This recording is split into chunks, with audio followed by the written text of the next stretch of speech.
데살로니가 후서는 데살로니가 전서를 기록하고 난 이후에 또 다른 문제들이 교회 안에 생겨나서 얼마 있지 않은 뒤에 쓴 편지로 알려져 있습니다.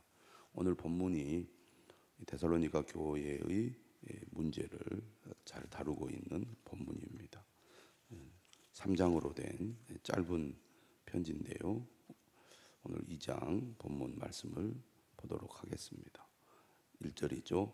형제들아, 우리가 너희에게 구하는 것은 우리 주 예수 그리스도의 강림하심과 우리가 그 앞에 모임에 관하여 영으로나 또는 말로나 또는 우리에게서 받았다 하는 편지로나 주의 날이 이르렀다고 해서 쉽게 마음이 흔들리거나 두려워하거나 하지 말아야 한다는 것이라.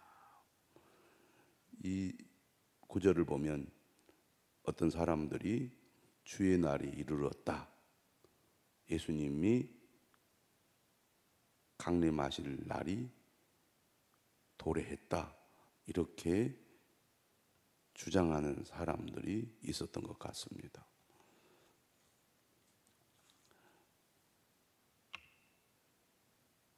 사도 바울은 데살로니가 전서에서 죽은 자들의 부활에 대해서 말씀을 했고, 또 때와 시기에 대해서 5장 1절 이하에서 분명하게 이야기를 했습니다. 예수님의 가르침을 정확하게 전달을 했죠. 그럼에도 불구하고 지금 데살로니가 교회 안에 이처럼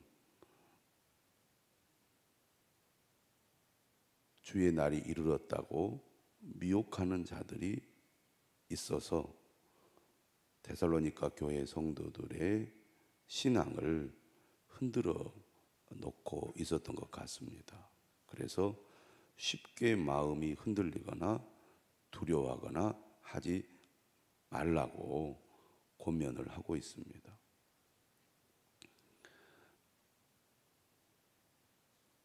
기독교 역사상 예수님의 재림에 대해서 그 날짜를 밝히고 또 사람들을 미혹하던 거짓 교사들이 많이 있었습니다. 근래까지 그러한 사람들이 있었죠. 그러한 것에 현혹되어서 그들을 쫓다가 패가망신하고 또 심지어는 목숨을 버리는 일들도 발생을 했습니다. 주님의 말씀이 분명함에도 불구하고 이렇게 미혹을 당하는데 2절에 보면 이렇게 되어 있어요. 영으로나 또는 말로나. 성령에 충만하여 마치 하나님으로부터 자신이 직접 계시를 받았다고 주장하는 사람들이 있었던 것 같습니다. 예나 지금이나. 또 말로나, 이 말은 성경의 말씀을 근거로 나름대로 어떤 논리를 제시해서 예수님께서 이때에 오시기로 성경이 이미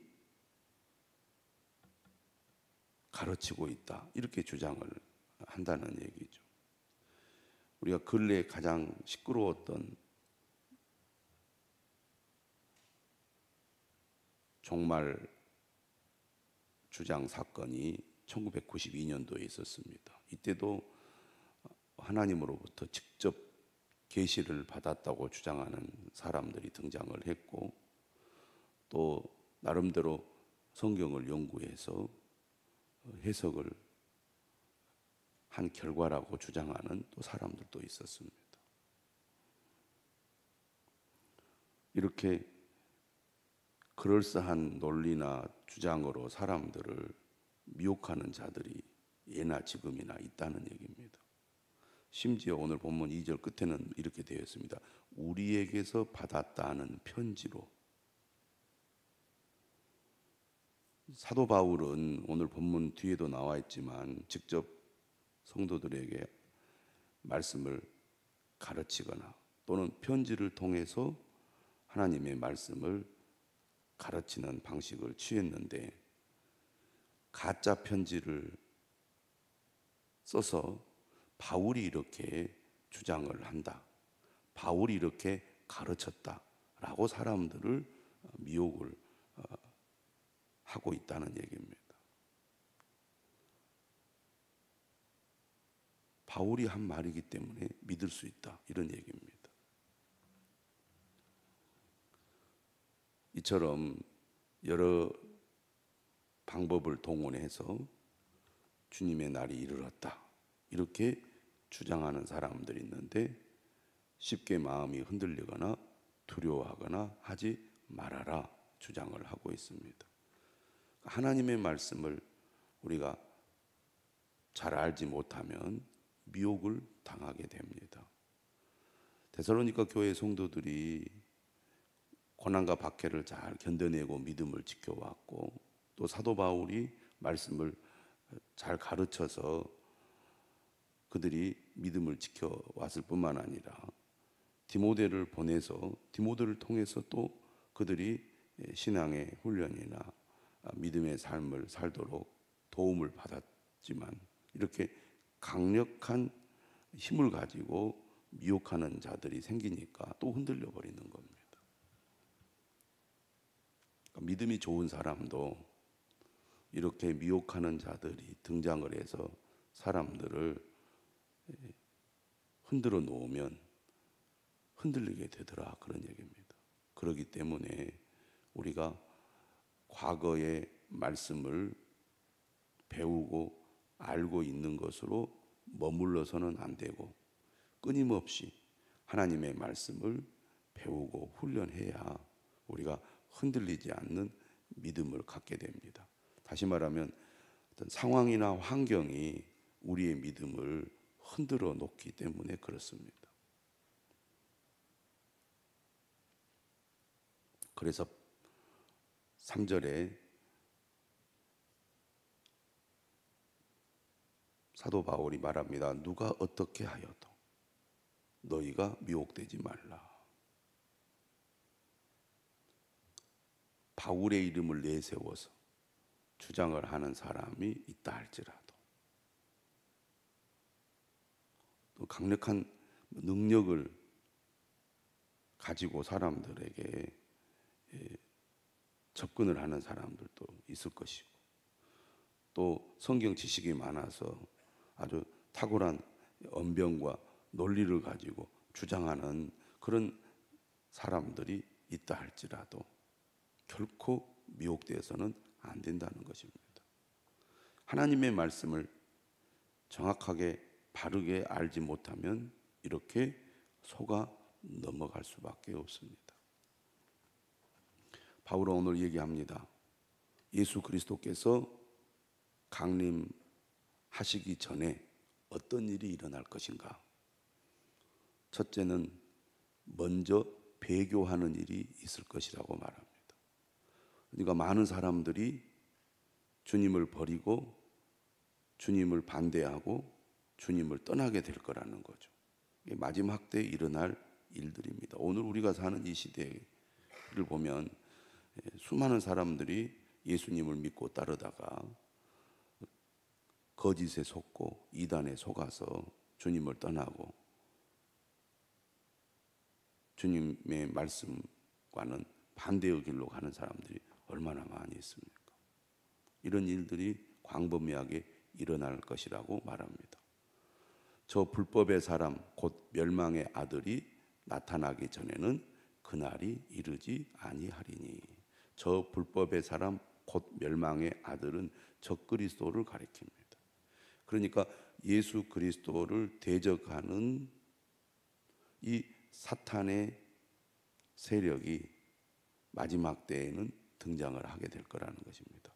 오늘 본문 이제 4절 이하의 말씀을 보면 우리가 요한계시록의 말씀과 매우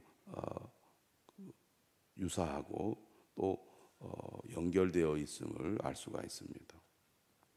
그는 대적하는 자라 신이라고 불리는 모든 것과 숭배함을 받는 것에 대항하여 그 위에 자기를 높이고 하나님의 성전에 앉아 자기를 하나님이라고 내세우느니라. 이게 적그리스도죠. 로마 제국 통치 아래에서는 누가 이런 행동을 취합니까? 로마 황제였습니다.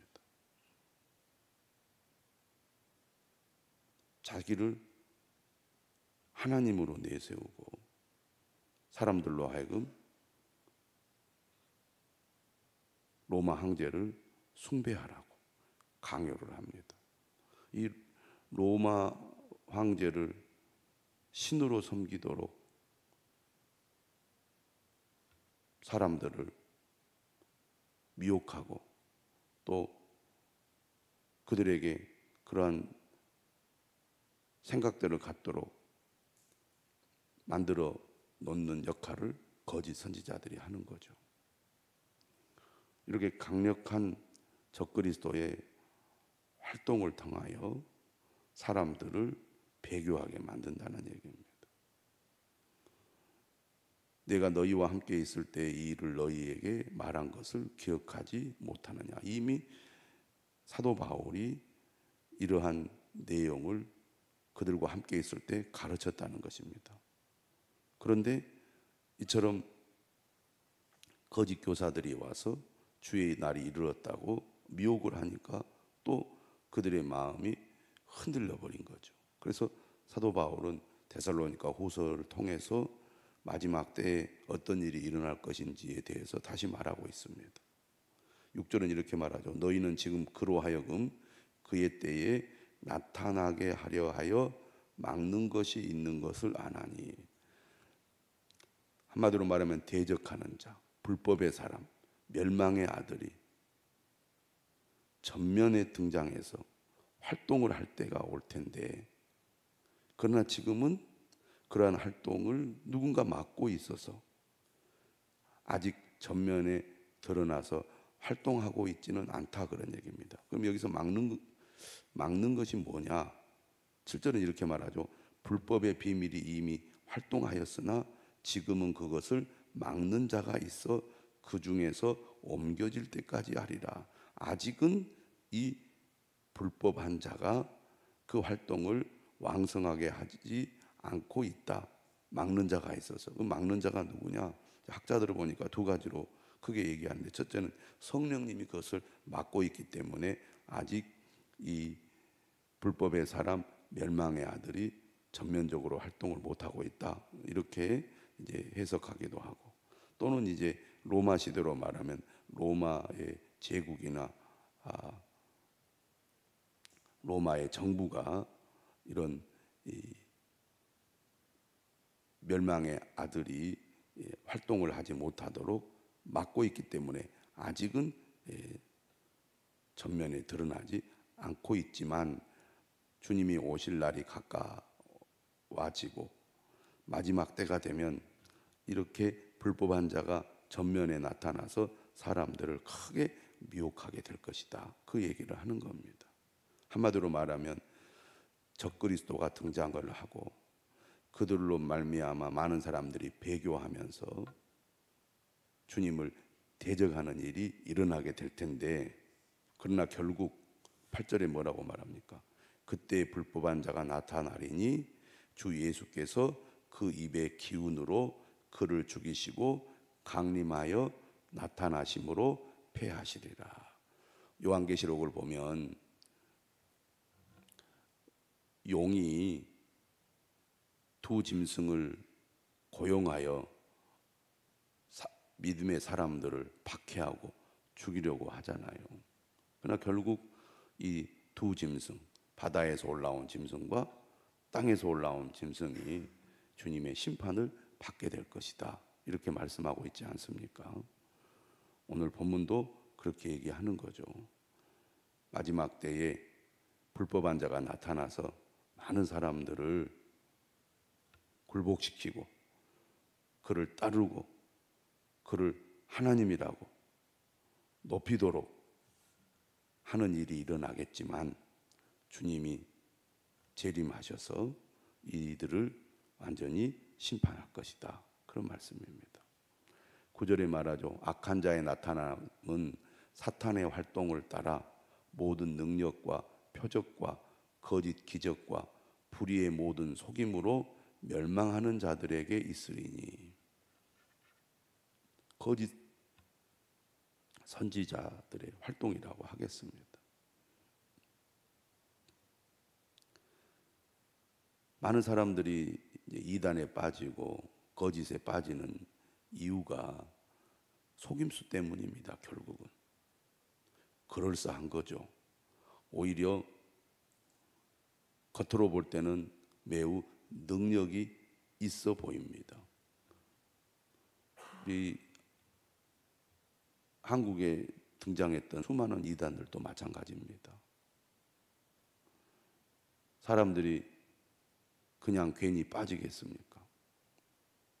그들이 가르침이 뭔가 매력이 있고 사람들의 귀에 쏙쏙 들어오게 할 만큼 나름의 논리를 가지고 사람들을 미혹하는 능력이 있을 뿐만 아니라 또 여러 가지 능력과 표적과 거짓 기적을 통해서 이전에 경험하지 못했던 어떤 신비로운 체험이나 또 뭐 병을 고치거나 기적을 체험하는 그런 역사들이 나타나니까 사람들이 넘어가는 겁니다. 중요한 것은 무엇이 나타났고 또 무엇을 체험했고 이것이 사실은 본질이 아니라는 거죠. 주님의 말씀, 하나님의 말씀이 가장 중요하다는 것입니다. 성경이, 하나님의 말씀이 우리에게 무엇을 말하고 있는가? 항상 믿음의 근본에는 하나님의 말씀이 있는 것이죠. 하나님의 말씀이 우선이고 본질이고 그게 원리인데 이것을 놓쳐버리면 겉으로 드러나는 현상을 보고 사람들이 속아 넘어가는 것입니다. 10절은 말합니다. 불의의 모든 속임으로 멸망하는 자들에게 있으리니, 결국 사람들이 속아 넘어가는 이유가 뭐냐 이렇게 얘기합니다. 이는 그들이 진리의 사랑을 받지 아니하여, 하나님의 말씀인 진리를 그들이 사실 제대로 알지 못하기 때문에 이런 일이 일어난다는 겁니다. 결국 진리의 말씀을 알고 믿음으로 우리가 구원을 받게 되는데 오히려 거짓에 눈이 멀어 진리를 알지 못함으로 결국은 구원에 이르지 못하게 되는 것입니다. 이단에 빠진 사람들이 자신들은 진리를 깨달았다고, 진리를 알고 있다고 주장을 하지만 이미 그들은 미혹의 영에 사로잡혀서 진리가 무엇인지를 알지 못하는 거죠. 그러니까 구원을 받지 못하게 되는 것입니다. 11절은 이렇게 말하죠. 이러므로 하나님이 미혹의 역사를 그들에게 보내사 거짓 것을 믿게 하심은, 한마디로 말하면 이단에 빠져서 잘못된 곳으로 나가는 사람들은 결국은 미혹을 받은 것입니다. 미혹의 영에 그들이 사로잡혀서 거짓 것을 믿는 거예요. 진리를 믿지 않고 거짓이 진짜라고 믿고 그것을 추종하는 사람들입니다. 12절은 이렇게 말합니다. 진리를 믿지 않고 불의를 좋아하는 모든 자들로 하여금 심판을 받게 하려 하심이라. 결국 진리를 믿지 않고 거짓을 믿는 것은 이미 그들이 심판을 받은 것이고 그 자체가 심판이라고 할 수 있겠습니다.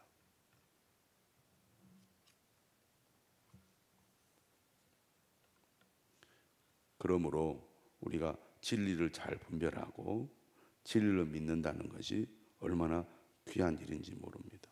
그래서 우리가 진리를 잘 분별하고 믿기 위해서는 하나님의 말씀을 끊임없이 듣고 배워야 하고, 또 말씀의 훈련을 우리가 꼭 받아서 영적인 분별력을 가져야 됩니다. 교회를 오래 다녀도 말씀을 체계적으로 또 지속적으로 배우지 않으면 여러 가지 환경적인 요소,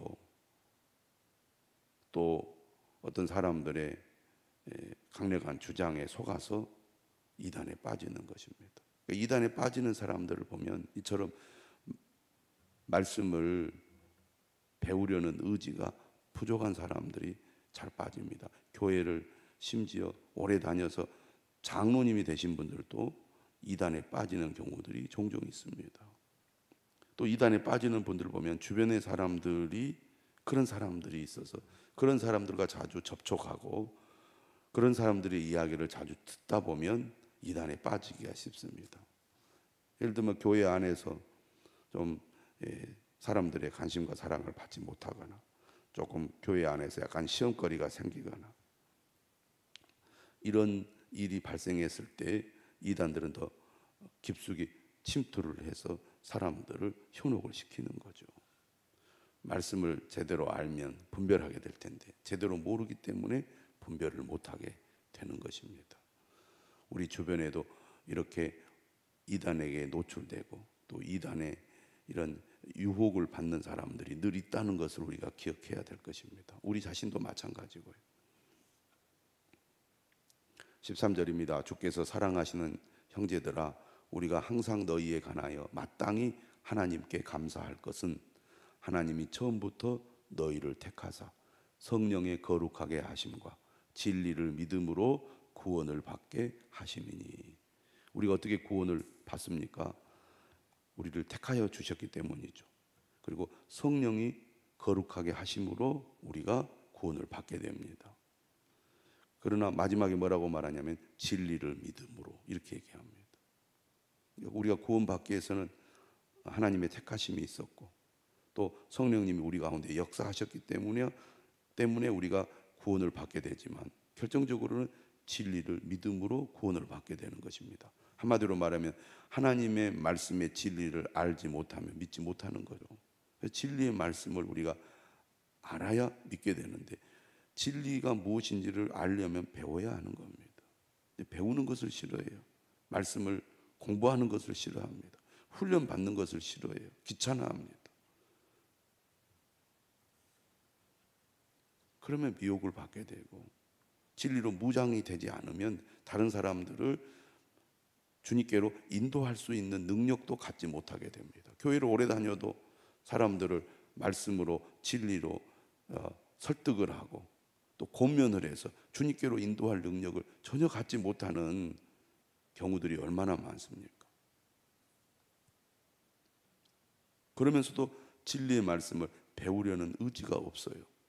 다른 사람들을 논리적으로 체계적으로 잘 설명하고 설득해서 주님께로 인도할 능력도 같이 갖추지도 못하면서 말씀을 배우자고 하면 안 배워요. 훈련을 받자고 하면 안 받아요. 그래서 수십 년을 다니고 직분을 가지고 있어도 다른 사람들을 전도하지 못하고 다른 사람들을 이렇게 믿음으로 깨우치지 못하는 그런 상태로 평생을 신앙생활 하다가 그냥 말입니다. 근데 이단들은 어떻습니까? 1, 2년만 다녀도 성경을 줄줄줄줄 외우고 말하고 사람들을 설득해서 사람들을 끌어들이는 능력을 그들이 소유하잖아요. 그 사람들이 얼마나 말씀을 체계적으로 열심히 공부를 합니까? 그런데 이 기성교회, 정통교회 교인들은 수십 년을 다녀도 말씀을 제대로 알지 못하고 설명하지 못하고 사람들을 설득하지 못해요. 논리가 없고 체계가 없습니다. 훈련을 받지 않고 훈련을 받는데 등한시하고 대충 적당히 신앙생활을 하려는 그런 생각들이 많기 때문에 그렇습니다. 그러니까 이단들하고 상대가 안 되는 거죠. 진리의 말씀을 바르게 알고 배워서 훈련을 하여 사람들을 주님께로 인도할 능력을 갖추어야 한다는 것입니다.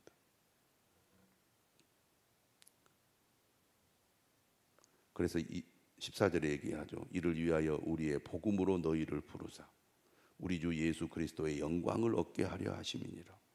그러므로 형제들아 굳건하게 서서 말로나 우리의 편지로 가르침을 받은 전통을 지키라. 바울은 지금 계속해서 그들이 배운 말씀으로 무장하도록 권하고 있습니다.